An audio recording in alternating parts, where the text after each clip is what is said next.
Olá, queridos alunos, eu vou passar. Meu nome é Marcelo Leal. Eu fui convidado pelo professor João Antônio para poder trabalhar com vocês algumas questões do CESP. Nós vamos ver aqui todo o conteúdo, né, de questões do CESP, geralmente trabalhados em tribunais. Ok? Vou me apresentar para vocês e vou apresentar também a nossa ementa, nosso cronograma de exercícios. Meu nome é Marcelo Leal, eu sou capixaba, sou de Vitória Espírito Santo, trabalho há 18 anos ministrando aula para concurso público, sou especialista na área de rede de segurança, sou funcionário público federal há 21 anos, sou analista de TI, sou supervisor geral da área de infraestrutura, rede e segurança. O conteúdo nosso que eu trouxe para a gente poder trabalhar nessa resolução de questões de exercício, o Windows 7 Linux, sistemas operacionais, Word Writer, editor de texto, Excel e Calc, planilha eletrônica de cálculo, rede e segurança. O nosso foco aqui no curso será o CESP, né, uma banca muito bacana, eu gosto muito dela. Eu pretendo ensinar vocês a resolver as questões do CESP. Tá? Então aqui o meu objetivo é fazer você fechar a prova e vocês vão fechar a prova. Ok? As provas que vocês pretendem fazer aí visando essa banca maravilhosa e interessante que é o CESP. Algumas pessoas acham a banca meio complicada por ter questões de certo, questões de errado. Cada uma que você perde, erra no errado, você anula uma que você acertou, não é?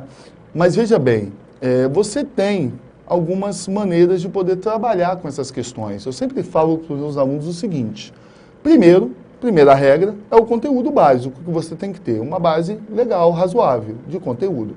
Se você tem essa base, aí nós vamos começar a trabalhar as regras de Marcelo Leal para fechamento de questões de prova, onde tem informática do CESP. Aí a gente começa a fechar. Por exemplo, o que vai acontecer? Você pegou a questão para fazer o item e o conteúdo não adiantou. Você deu uma balançada, você ficou com um pouquinho de dúvida, você vem para a primeira regra do Marcelo. Qual é a primeira regra? Você vai me dizer se o item ele está explicando ou se ele está te obrigando a alguma coisa, impondo, você tem que fazer desse jeito, deve ser assim, sempre assim, apenas assim. Isso é uma obrigação. Então, se o item estiver claro, eu sempre digo, o item limpo, ou seja, explicando, claro, você vai ter algumas exceções, mas o conteúdo, quando você tiver uma exceção, o conteúdo, ele vai bastar. Porque geralmente as exceções, não é? As exceções, já está explicando, Marcelo, mas a regra não funcionou. Mas é uma questão bem tranquila que com conteúdo você mata, você não vai precisar nem da segunda parte. Vamos supor que a explicação do item, como sempre explicando, é verdadeira, ou quase sempre, e geralmente ele negativando, colocando uma imposição, obrigando você a fazer alguma coisa errado, vamos supor que a primeira parte de conteúdo não serviu, a segunda parte, explicação e obrigação também não. Vamos para a terceira parte, que são as palavrinhas mágicas de Marcelo, beleza? Então, primeira regra das palavrinhas: quando que a questão estará verdadeira? Quando que a questão é correta? Toda vez que estiver as palavras é possível, é permitido e pode ser. A informática, na prática, tudo é possível. Tudo é possível. Então, se alguém falar com você que não é possível, ou a pessoa não sabe fazer, ou a pessoa não quer fazer, ou a pessoa não tem os meios para fazer, ok? Mas eu te garanto que tudo é possível. Então, se tiver é possível, é permitido, pode ser, geralmente o gabarito é o quê, meus amigos? Verdadeiro. Beleza. Vamos para a segunda regra das palavrinhas. Quando você tiver as palavras fortes que vão te obrigar a fazer alguma coisa, geralmente o gabarito é falso. Tipo, é necessário, ou seja, tem que ser assim. É obrigatório, tem que ser assim. Não é? Então, necessário, obrigatório, somente, só, nunca, apenas, sempre. Ok? Agora vamos para as campeãs. As campeãs, que quando realmente elas estão, olha, praticamente 100%, automaticamente. É uma palavra que até 2013 ela era campeã. Né? Porque na informática você sempre tem que dar um ok. você sempre tem que dar um enter, você sempre tem que aplicar, sempre você tem que fazer algo, não é? Nem sempre tudo é automático, nós sabemos disso. Abre uma caixinha de diálogo, abre uma janelinha, para a gente finalizar a operação. Até 2013 ela era campeã, mas ela ainda cai muito. Agora, duas palavrinhas chegaram bem forte a partir de 2014. Deve, te obriga, você deve fazer assim. E deve ser, tá? Deve-se. Devem, pode. Devem. Usuário, bababá, devem, sem problema. Se tiver devem, tudo bem. Agora, deve ou deve-se, geralmente o gabarito ele é falso. Quando você encontrar essas palavrinhas negativas te obrigando, o que você faz? Você circula, volta e começa a ler numa boa, tá? Procurando um erro. Você vai notar que o gabarito realmente, geralmente, ele é falso. A terceira informação, sempre que ele comparar, o Internet Explorer é mais rápido que o Mozilla Firefox, gabarito é falso. O Word é melhor que o Writer, gabarito é falso. Ou seja, ele comparou duas tecnologias, ele comparou dois softwares, dois programas, geralmente o gabarito é falso. Não sei se vocês já notaram isso, ok? E a última pra gente, a penúltima, na verdade, pra gente, né? A penúltima você tem um item de 5 linhas. Na primeira linha tem uma palavra, na terceira linha a mesma palavra, na quarta linha a mesma palavra, na quinta linha a mesma palavra. Você começou a perceber, que você começou a ler o item, você percebeu que o item está meio confuso. Você não está conseguindo entender o que ele quer dizer.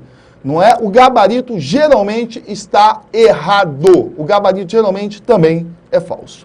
Né? E outro detalhe. 5 linhas o seu item, o último, tá? Na primeira ele fala, é possível fazer tal coisa. Aí ele continua trabalhando. Aí na terceira linha ele fala, somente, necessariamente, ele abriu em cima é possível e embaixo ele fechou como obrigação. O é possível, é permitido, pode ser, ele entra explicando alguma coisa. E na terceira linha ele já entrou fechando. Olha, necessariamente, obrigatoriamente, né? Aí, a segunda opção bate a primeira. Ou seja, o é possível não está valendo mais nada. Então, é necessário, a partir daí o item ficou falso. A mesma coisa, ele jogou o é obrigatório em cima, obrigatoriamente, aí você continua lendo. Na quarta linha tinha o é possível ele abre e elimina obrigatoriamente da questão, e o gabarito era falso, até então, obrigatoriamente passa a ser verdadeiro. Quando que você vai ficar seguro, tá, para poder utilizar essas regras, essas palavrinhas do professor Marcelo? Quando você começar... Quando você começar a fazer muitas e muitas questões de prova. Eu sempre digo para os meus alunos, e agora para vocês, né, meus queridos alunos, eu vou passar, que não existe jogo sem treino. Você tem que treinar para jogar. Não é? Como é que um jogador da seleção brasileira vai bater uma falta maravilhosa, vai fazer o gol se ele não treina a falta? Como é que você vai fazer uma prova se você não treina, não é primeiro? Você precisa conhecer a banca. A primeira regra é a banca. Pô, se saiu a previsão, ou vai sair o INSS aí, a banca é CESP. Vamos colocar aqui, já foi no passado o CESP também. Veio o CESP, não é? Então, você já vai começar a trabalhar com as questões do CESP. Dessa maneira, você conhece a banca, quem é, como é que ela trabalha, o que ela faz, o que ela mais cobra, não é? E você começa a usar nossas regrinhas na informática. Com isso, você vai conhecer a alma da banca. E você pode ter certeza que a partir daí você vai para fechamento de prova, não só na minha matéria, mas em todas as matérias, e você já começa a subir beirando os primeiros lugares. Então, estudar para concurso, meus amigos, não é só pegar o conteúdo, colocar, não é, e ficar lendo. Muitos alunos fazem isso. Você vai mais ou menos bater em 60%, 65%, mesmo estudando 9, 10 horas por dia, com raras exceções. Agora, se você separa uma parte para estudar conteúdo e outra parte para massificar em cima das questões, 100% o seu estudo realmente está correto. E, claro, estudar, fazer questões da banca, questões atuais, de provas recentes, ainda mais na minha matéria. Na minha matéria, é muito complicado você fazer questões antigas. Estamos em 2015, fazer questões de 2011, 2012, já tem tecnologias ultrapassadas, não é? Então, o gabarito que é definitivo verdadeiro lá, hoje, em 2015, ele já passou a ser falso. Claro que o Marcelo Leal pega algumas questões de 2011 e 2012, até mesmo 2010, porque são interessantes, né? Continuam caindo em 2015. São questões boas que eu trago para que você possa entender toda uma situação, toda uma lógica, toda uma teoria e que você consiga fazer uma prova muito bacana. O meu e-mail é marceloleal@euvopassar.com.br. O meu Facebook é Marcelo Leal, o cara mais legal, mais bacana lá do Facebook, Marcelo Leal. Veja bem, estou à sua disposição, eu vim te ajudar a fechar provas de concurso e nós vamos começar aqui no Eu Vou Passar com as questões do SESP, uma banca que eu me considero especialista. Outro detalhe, aqui nós vamos ver uma revisão de exercício, né? Questões só de prova do SESP. Ok? O nosso conteúdo de sistemas operacionais, editores de texto, planilha eletrônica, rede de segurança. Mas vou contar um segredo para você, só para você, beleza? Eu acabei de concluir um curso teórico no sotribunais.com.br. Cara, o curso completo, desde a parte introdutória, a parte de barramento, memória, placa-mãe, né, passando por sistemas operacionais, editores de texto, planilha eletrônica, até a segurança, até o fechamento. Claro que no curso teórico eu também trabalhei algumas questões. O curso ficou muito legal, tá bem bacana.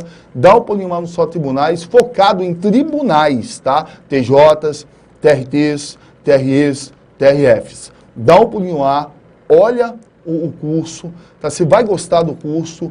E aí você juntando o curso teórico do Só Tribunais com o curso Revisão de Exercício do SESP, aqui do EVP, vai ficar massa, vai ficar bem legal, ok?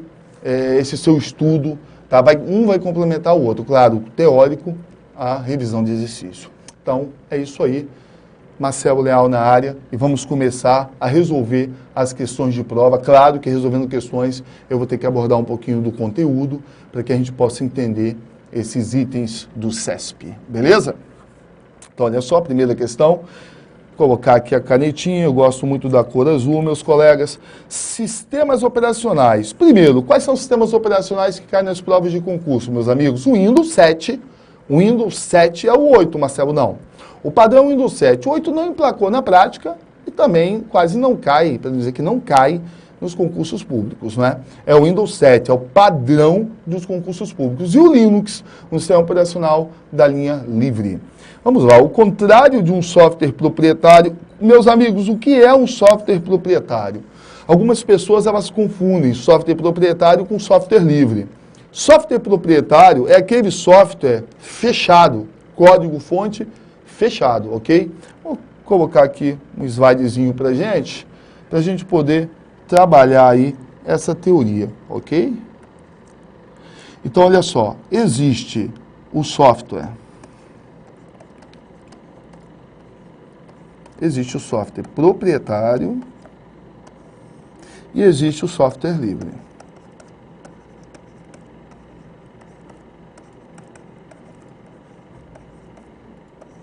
Qual a diferença, Marcelo? A diferença é que o software proprietário é pago e o software livre é gratuito. Não, não é isso. A diferença não é essa. Algumas pessoas até acham que essa é a diferença. Não, não é. A diferença do software proprietário para o software livre é o código-fonte dele, né? O código-fonte do software proprietário, ele é fechado. O código-fonte é fechado. Já o código-fonte do software livre, código-fonte fechado, código-fonte aberto. Ele é aberto. Marcelo, como assim? Eu nunca consegui entender essa teoria de software livre, proprietário, domínio público. Como é que é isso? Veja bem. Eu, no último curso que eu dei em Vitória do Espírito Santo, concurso lá do TJ, né, para 150 alunos na sala de aula, uma aluna, ela trouxe para mim no final da aula, na última aula, né, um bolo de chocolate, né, pedacinhos de bolo de chocolate. Pô, adoro doce, adoro bolo de chocolate. Ela trouxe, eu gostei tanto daquele bolo de chocolate, levei para casa, minha esposa também adorou o bolo de chocolate. Aí no outro dia, né, eu não dava mais aula para ela, mas eu estava ministrando aula na mesma unidade, cheguei para ela, ô minha amiga, faz favor, me dá a receita do bolo de chocolate para eu poder fazer em casa, foi tão gostoso, tão bacana o bolo. Ela falou, Marcelo, eu não posso te fornecer a receita do bolo de chocolate, porque nós temos uma doceteria tal, que é famosa em Vitória, dentro de um shopping. Então, eu não posso te oferecer, que é de família, é empresa e tal. Eu falei, beleza, legal. Então, veja bem, eu não tive acesso aos componentes que ela usou no bolo, para fazer o bolo. Isso é ser código fechado. Eu não tenho acesso aos componentes. Se eu não tenho acesso aos componentes que ela usou para fazer o bolo, eu não vou poder estudá-los, eu não vou poder conhecê-los, eu não vou poder modificar para criar um novo produto em cima, para fazer um bolo um pouco diferente, né? Isso é ter código-fonte fechado. Já em outro curso, bem antes desse, uma aluna também, muito gente boa, levou bolo de nozes. Eu sempre falo na primeira aula, eu gosto de bolo de chocolate e bolo de nozes. Ela levou na última aula e eu também adorei o bolo de nozes que ela levou e eu pedi para ela a receita. Ela foi lá, pediu a mãe dela e me forneceu a receita. Ou seja, ela me forneceu e eu falei, olha, eu posso modificar, tal. Ela falou, pode, fica à vontade e tal. Então, já que ela me deu a receita, ela me deu a licença dela. No momento que ela me dava a receita, ela me dá a licença. O que eu fiz? Eu peguei, vi os componentes que ela usou, os produtos que ela usou e, claro, fiz o bolo, mas eu inventei alguma coisa ali. Eu tirei um componente, coloquei outro e fiz um outro produto, outro bolo. E ficou bacana, ficou legal. Ficou tão bom que eu resolvi botar uma banquinha na frente da minha casa e resolvi vender aqueles pedacinhos. Então, software livre sempre será gratuito? Não. Não. O software livre, você pode, se você quiser, depois que você criou um produto, você pode colocar à venda, tá? Então, essa teoria que o software proprietário é sempre pago, não. A teoria que o software livre é sempre gratuito, não. A teoria correta é: todo software proprietário tem código-fonte fechado. Todo software livre tem código-fonte aberto. Essa é a teoria correta sobre software proprietário e software livre, ok? Então, ao contrário de um software proprietário, o software livre ou de código aberto permite, vamos circular o permite? Vamos circular o permite, ele acabou de abrir, né? Ele acabou de abrir, validar o meu item. Permite que o usuário tenha acesso ao código-fonte do programa, o que torna possível, tudo é possível, estudar a sua estrutura e modificá-lo. O Linux, exemplo de um sistema operacional livre usado em servidores. Veja bem, eu vou te fazer uma pergunta, o conteúdo serviu? Marcelo, faz tempo que eu não estudo sistema operacional, eu vou lá no Só Tribunais ainda, ver tua aula, conteúdo, eu acho que deve realmente ter ficado muito legal, ficou bacana. Então, você vem para as palavrinhas, para os macetes, eu sou Marcelo Leal. Veja bem, leia novamente esse item e me diga, ele está explicando ou ele está obrigando você a alguma coisa?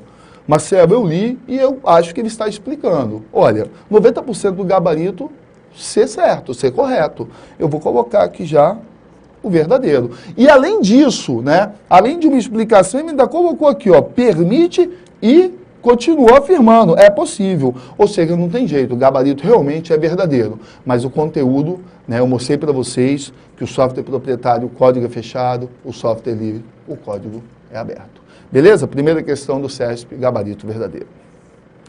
Vamos para a segunda questão. Tanto o sistema operacional Linux quanto o Windows possuem gerenciador de arquivos. Possui gerenciador de arquivos? Veja bem, como é que o sistema operacional, o que é um sistema operacional? Sistema operacional é um software básico do computador. Sistema operacional é um software básico do computador. Então, vou voltar aqui um pouquinho. Sistema operacional é um software básico do computador, ok? Vou colocar a canetinha aqui pra gente, cor azul. Sistema operacional, o sistema, né? Vamos colocar aqui, sistema operacional, vamos colocar aqui o Windows e Linux. O Windows e Linux são o quê?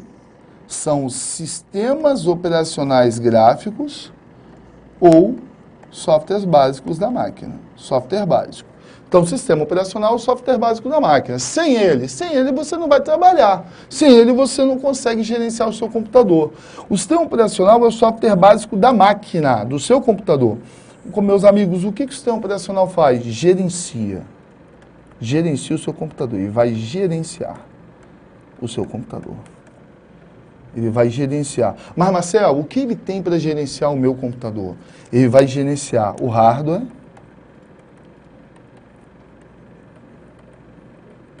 e o software. É isso que ele vai gerenciar. O hardware é a parte física.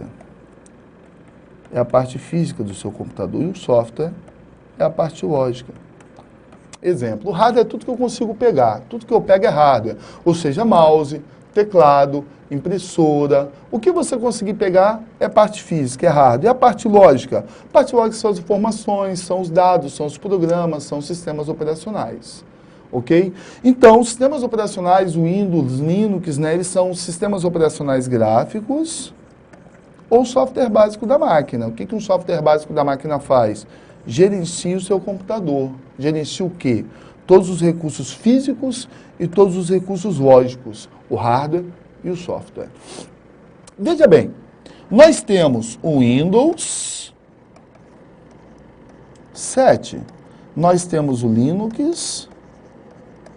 Você já viu outro sistema operacional nas provas de concurso? Sabemos que quando você pega um edital, geralmente, para não dizer sempre, vem lá, Windows e Linux. Mas de vez em quando aparece no CESP, né, um outro, ele coloca no item, ele mistura, não é verdade? Então, olha só, existe o Solaris, já ouviram falar? Da Sun, é o primo do Linux, também é um software livre. Existe, né, o da Apple, né, já caiu provas do CESP da Apple, o iOS, o da Apple. Né? Olha aí, ó. Então, nós temos mais alguns sistemas operacionais aí para você guardar, né? Que já caíram nas provas do CESP. O Windows 7, o Linux, o Solaris e o iOS. Beleza? Da Apple. Então, nós temos aí 4 sistemas operacionais, perfeito? Que vão poder gerenciar aí o teu computador. Perfeito? Legal? Opa.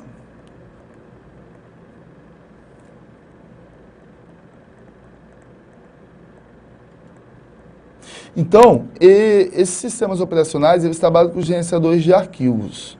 Gerenciador de arquivos é uma área de trabalho. Olha aqui, ó, o Windows Explorer é um gerenciador de arquivos. Na verdade, o sistema operacional, ele gerencia o seu computador através das suas áreas de trabalho. Marcelo, quantas áreas são? Como é que é esse gerenciamento? Veja bem, são, na verdade, 3 áreas de trabalho. 3 áreas de trabalho que o sistema usa para gerenciar o seu computador. Primeira área de trabalho é a área de trabalho principal, que vocês conhecem com o nome de desktop. Essa área, ela existe tanto no Windows como no Linux, tá? Desktop, é o mesmo nome. Segunda área de trabalho é a área de trabalho de configuração, de personalização. Aí vamos ter uma diferença. Mas sabe como é que é cobrado o Windows e Linux numa prova de concurso? Não sei se vocês já perceberam, meus amigos, mas o Windows, ele cobra a parte gráfica. Ele cobra a teoria e a parte gráfica, umas telinhas, janelinhas, bota um ícone, uma pasta. O Linux não. O Linux, ele não cobra a parte gráfica. Você não vai encontrar a parte gráfica na prova. Ele cobra geralmente alguns nomezinhos meio esquisitos, meio diferentes, que você vai ter que guardar. Né? Um KDE, por exemplo, um Gnome, um Black Box, um Conectivo, um Ubuntu, não é? Então são nomezinhos, Conqueror, Nautilus, são nomezinhos que eles jogam na prova, que você de repente não está acostumado com o sistema Linux, e aí você acaba não fazendo a questão ou errando a questão. Mas eu garanto que realmente é muito fácil essa estrutura aí da área livre, por não cobrar a parte gráfica, não exigir a operação de você, não exigir que você instale o Linux na sua máquina. Perfeito? O nome também da segunda área de trabalho, de configuração, de personalização do Windows, é o painel de controle. Nós conhecemos muito bem, o painel de controle. Isso do Windows, tá? E do Linux, Marcelo? Do Linux, ele se chama Centro de Controle. Então você percebe o quê? Poxa, ele pode chegar na tua prova e falar assim, afirmar, colocar desse jeito, olha, o área de trabalho de configuração do Windows a área de trabalho de configuração e personalização do sistema operacional é conhecida como painel de controle. Essa área poderá ser usada tanto no Windows como no Linux. Isso está errado. É falso o item. Por quê? Porque o painel de controle é a área do Windows de configuração. Marcelo, eu configuro o que lá? Meu amigo, você configura toda a parte de hardware e software. Exemplo, no painel de controle você pode configurar os dispositivos, né, através de gerenciador de dispositivos. Um exemplo de dispositivo, Marcelo, que você usa muito na rede, impressora. Impressora, não é? E a parte lógica, você tem conta de usuário, não é? Você pode configurar opções de energia, você pode utilizar o Windows Update, é um programa de atualização do sistema operacional Windows. Aí você pode configurar do jeito que você quiser as atualizações, né? Quando que vai atualizar, quando não vai, ok? Então, é no painel de controle que você vai configurar, personalizar o seu sistema operacional. E no centro de controle é o Linux. Centro de controle é o Linux. A terceira área é a área de trabalho de gerenciamento. É a nossa questãozinha lá, gerenciamento de arquivos. Qual é o nome dessa área para o Windows? No Windows, o Windows Explorer. Vou mostrar para vocês lá. O Windows Explorer, conhecemos bem essa área. Windows Explorer. No Windows, tá? Puxar aqui, olha, no Windows. Marcelo Leal, e no Linux? No Linux temos duas áreas, o Conqueror e o Nautilus. Marcelo, eu nunca ouvi falar de Conqueror e Nautilus. Esse é o problema. Esse é o problema. Não é porque eles contam com isso. O CESP, quando trabalha lá na prova, ele conta com isso, que você não conhece o Conqueror e não conhece o Nautilus. Na verdade, duas questões de prova, uma cobrando o Conqueror e outra cobrando o Nautilus, tá? Então anote aí, por favor, que o Conqueror e o Nautilus são gerenciadores de arquivos do Linux. O Windows Explorer é o gerenciador de arquivos do Windows. Veja bem, meus amigos, o que eu faço nessa terceira área? Essa terceira área de trabalho, esse gerenciador de arquivos é o local onde o usuário visualiza e acessa todas as informações gerenciadas pelo sistema operacional. Então, todas as informações que o sistema operacional gerencia, o usuário ali, ele visualiza e acessa. Basicamente, um gerenciador de arquivos. Pensa comigo, o que eu tenho basicamente para acessar no gerenciador de arquivos? Você tem só duas coisas, arquivos e pastas. Marcelo, peraí, eu também tenho unidades, eu tenho partições, que são pastas, que também são pastas. Eu posso acessar bibliotecas, Marcelo. É uma pasta onde eu tenho bibliotecas, eu tenho música, eu tenho documentos, né? Eu tenho imagens. Essa pasta foi feita para me ajudar a organizar as minhas informações no meu computador. Sim, é uma pasta. Então, basicamente, você tem ali arquivos e pastas em um gerenciador de arquivos, ok? Então, aqui nós temos o Windows Explorer. Aqui nós temos, olha aqui, o Conqueror, um pouquinho diferente, né? O Conqueror. E aqui nós temos o Nautilus.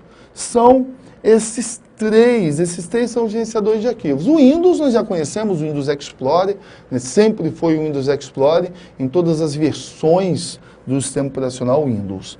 No caso do Linux, né? De repente uma novidade para você, o Conqueror, ok?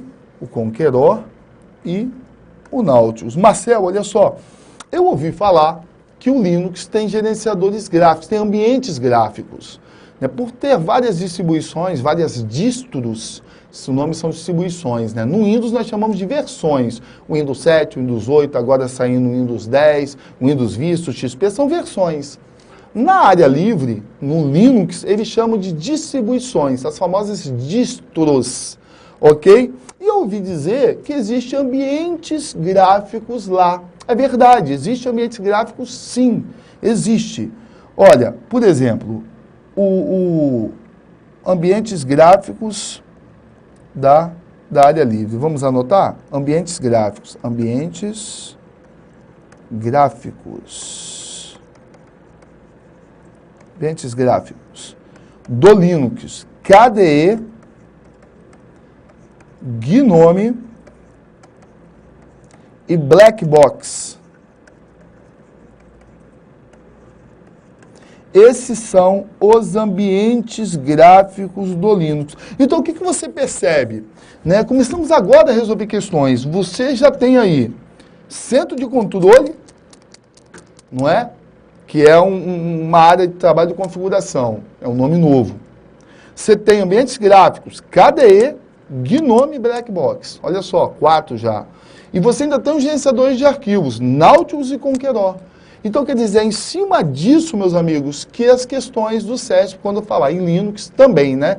Elas aproveitam e jogam esses nomezinhos para vocês. Claro que nós sabemos que nas provas, abordando a matéria de Linux, cai também as diferenças entre Windows e Linux, cai também os principais arquivos, os principais comandos, os principais diretórios. Nós vamos dar uma geral aqui em cima das questões, eu vou abordando, eu vou trazendo o conteúdo para que a gente possa aí fazer um trabalho bacana. Veja bem, eu vou voltar aqui no Conqueror.